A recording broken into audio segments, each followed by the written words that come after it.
টি-20 বিশ্বকাপের জার্সি উদ্বোধন পাকিস্তানের, ঐক্যের বার্তা বাবরদের। টি-20 বিশ্বকাপ শুরু হতে আর এক মাসও বাকি নেই। দল এখনও ঘোষণা না করলেও নতুন জার্সি প্রকাশ্যে আনলো পাকিস্তান। সেই জার্সিতে ঐক্যের বার্তা দিল পাকিস্তান ক্রিকেট বোর্ড। পাকিস্তান নতুন জার্সিকে ম্যাট্রিক্স বলছে। এর অর্থ দেশের সংস্কৃতি, সামাজিক এবং রাজনৈতিক একতা। পাকিস্তান সেই বার্তাই দিতে চাচ্ছে জার্সির মাধ্যমে। বাবর আজমদের এই জার্সি পরিয়ে সামাজিক মাধ্যমে পোস্ট করেছে পাকিস্তান।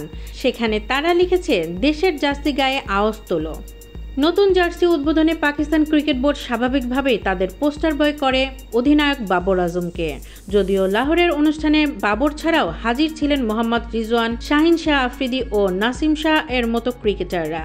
উপস্থিত ছিলেন পিসিবি প্রধান মহসিন নাকভিও। এবারের জার্সির ক্ষেত্রে পরিচিত সবুজ রঙের গণ্ডি ছেড়ে পেরোয়নি পাকিস্তান। যদিও সবুজের একাধিক শেড রয়েছে এই জার্সিতে। বুকের বাঁ দিকে হলুদ রঙে রয়েছে পিসিবির লোগো। এর উপরে রয়েছে একটি স্টার। টি-20 বিশ্বকাপ চ্যাম্পিয়ন হওয়ার জন্যই এই তারাটি আঁকা রয়েছে লোগোর উপরে। বুকের ডান দিকে রয়েছে 2024 টি-20 বিশ্বকাপের লোগো।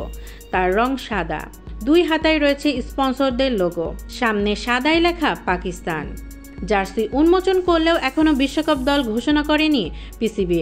ধারণা করা হচ্ছে 25 মে পর্যন্ত আইসিসির যে সময়সীমা দেয়া হয়েছে তার আগেই চূড়ান্ত স্কোয়াড জানিয়ে দেবে পিসিবি। 2022 আসরে ফাইনাল খেললেও শিরোপা জিততে পারেনি বাবররা।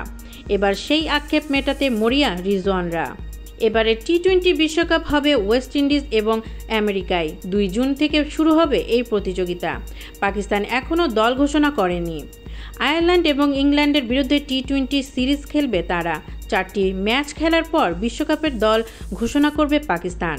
2009 সালে টি-20 বিশ্বকাপ জিতেছিল পাকিস্তান। 2017 সালে চ্যাম্পিয়ন্স ট্রফি জিতেছিল তারা।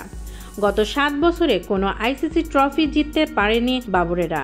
গত বছর টি-20 বিশ্বকাপের ফাইনালে উঠেও হারতে হয়েছিল। এবারে তাই টি-20 বিশ্বকাপ জেতার জন্য মরিয়া বাবররা। সম্প্রতি পাকিস্তান দলে ফিরেছেন মোহাম্মদ আমির এবং ইমাদ ওয়াসিম।